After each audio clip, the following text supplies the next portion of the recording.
ಜಯ ಶ್ರೀಕೃಷ್ಣ, ಜಯ ಶ್ರೀರಾಧೆ. ಶ್ರೀ ಗುರುಭ್ಯೋ ನಮಃ. ಹರಿ ಓಂ. ಜ್ಞಾನಾನಂದಮಯಂ ದೇವಂ ನಿರ್ಮಲ ಸ್ಫಟಿಕಾಕೃತಿಂ ಆಧಾರಾಂ ಸರ್ವವಿದ್ಯಾನಾಂ ಹಯಗ್ರೀವಂ ಉಪಾಸ್ಮಹೇ. ಓಂ ನಮೋ ಭಗವತೆ ವಾಸುದೇವಾಯ ನಮಃ. ಓಂ ನಮಃ ಶಿವಾಯ, ಶಿವಾಯ ನಮಃ. ಓಂ. ನಮಸ್ಕಾರ ವೀಕ್ಷಕರೇ, ಶ್ರೀಕೃಷ್ಣ ಜ್ಯೋತಿಷಾಲಯಕ್ಕೆ ಎಲ್ಲರಿಗೂ ಸ್ವಾಗತ. ಬಹಳಷ್ಟು ಜನ ಪ್ರೀತಿ ವಿಶ್ವಾಸನ ತೋರಿಸ್ತಾ ಇದ್ದೀರಾ. ನಿಮ್ಮೆಲ್ಲರ ಪ್ರೀತಿ ವಿಶ್ವಾಸಕ್ಕೆ ಆಭಾರಿಯಾಗಿದ್ದೀನಿ. ಇವತ್ತು ಹೇಳ್ತಕ್ಕಂಥ ವಿಚಾರ ಸಾಕಷ್ಟು ಜನ ಹೇಳ್ತಾ ಇರ್ತಾರೆ.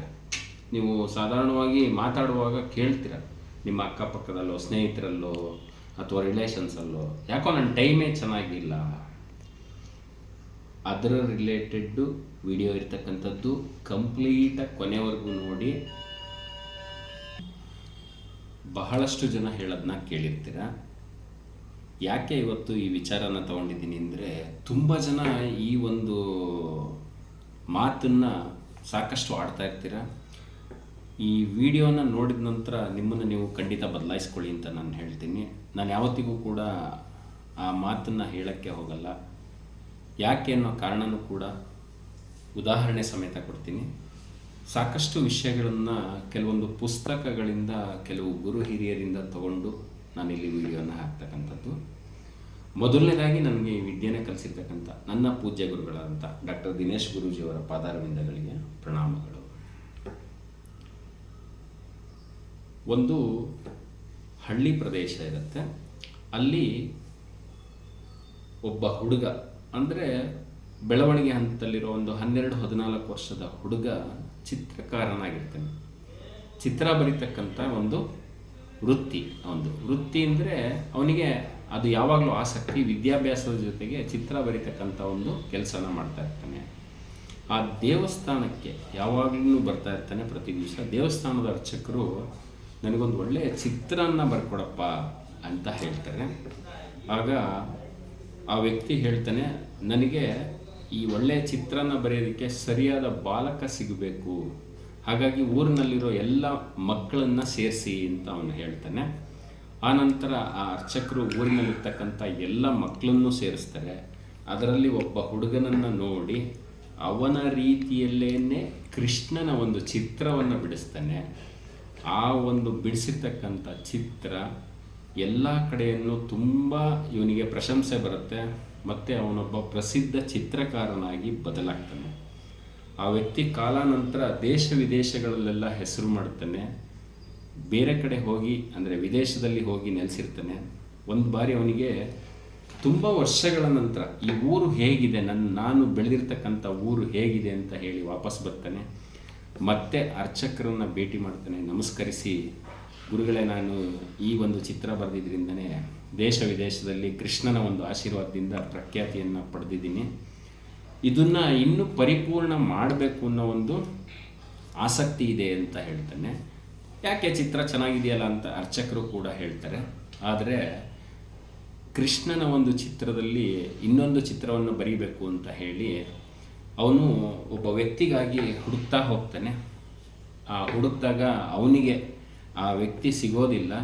ಆಮೇಲೆ ಅವನ ಇರ್ತಕ್ಕಂಥ ಏನು ಒಂದು ಪ್ರಸಿದ್ಧತೆ, ಅವನಿಗಿರುವಂಥ ಪಾಪ್ಯುಲಾರಿಟಿಯನ್ನು ಬಳಸ್ಕೊಂಡು ಎಲ್ಲ ಕಡೆಯೂ ಹುಡುಕಿ ಕೊನೆಗೆ ಜೈಲಿನಲ್ಲಿ ಹುಡುಕ್ತಾನೆ. ಜೈಲಿನಲ್ಲಿ ಹುಡುಕಿದಾಗ ಒಬ್ಬ ವ್ಯಕ್ತಿ ಸಿಗ್ತಾನೆ ಅವನಿಗೆ ಬೇಕಾಗಿರ್ತಕ್ಕಂಥದ್ದು. ಅವನಿಗೆ ಕಂಸನ ಮುಖ ಇರ್ತಕ್ಕಂಥದ್ದು, ಅಂದರೆ ಕಂಸನ ಮುಖವನ್ನು ಹೊಂದತಕ್ಕಂಥದ್ದು ಸರಿ ಹೊಂದುವಂಥ ವ್ಯಕ್ತಿ ಬೇಕಾಗಿರುತ್ತೆ.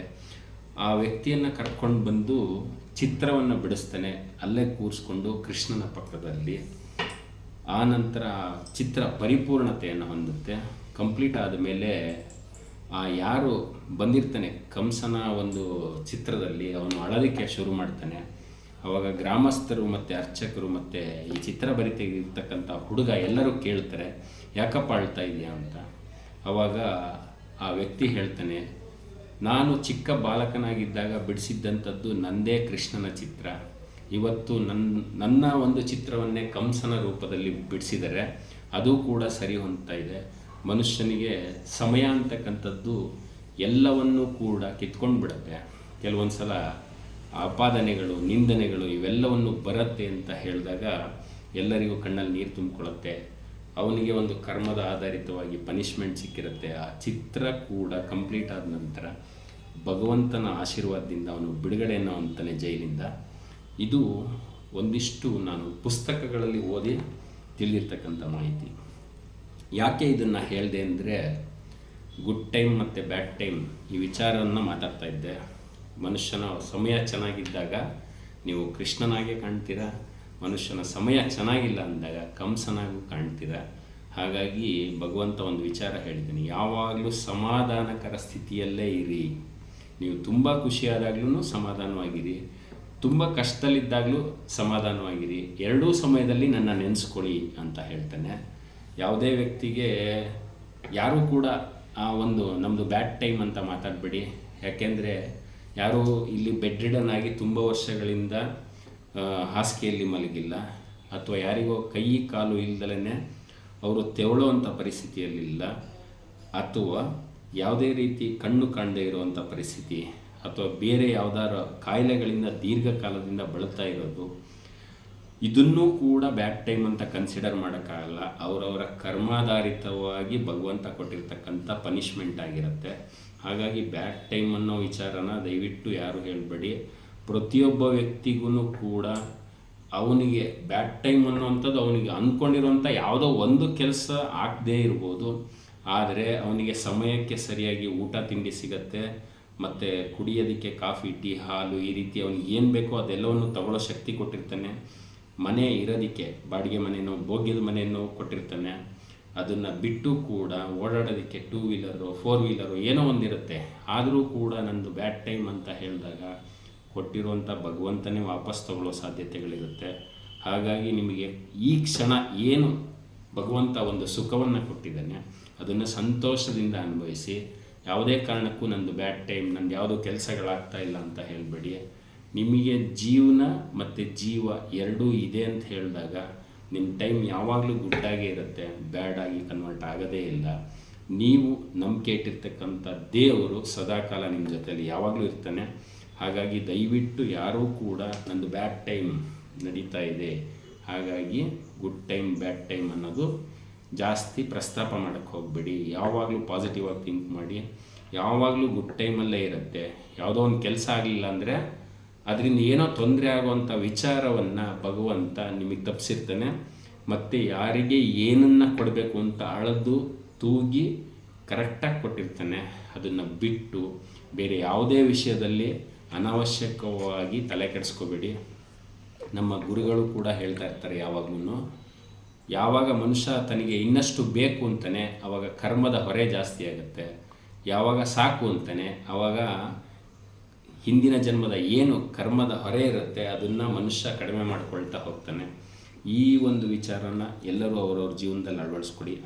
ಯಾಕೆ ಅಂದರೆ ಟೈಮ್ ಅನ್ನುವಂಥದ್ದು ಎಲ್ಲರನ್ನೂ ವ್ಯಕ್ತಿಗಳನ್ನ ಬದಲಾವಣೆ ಮಾಡುತ್ತೆ.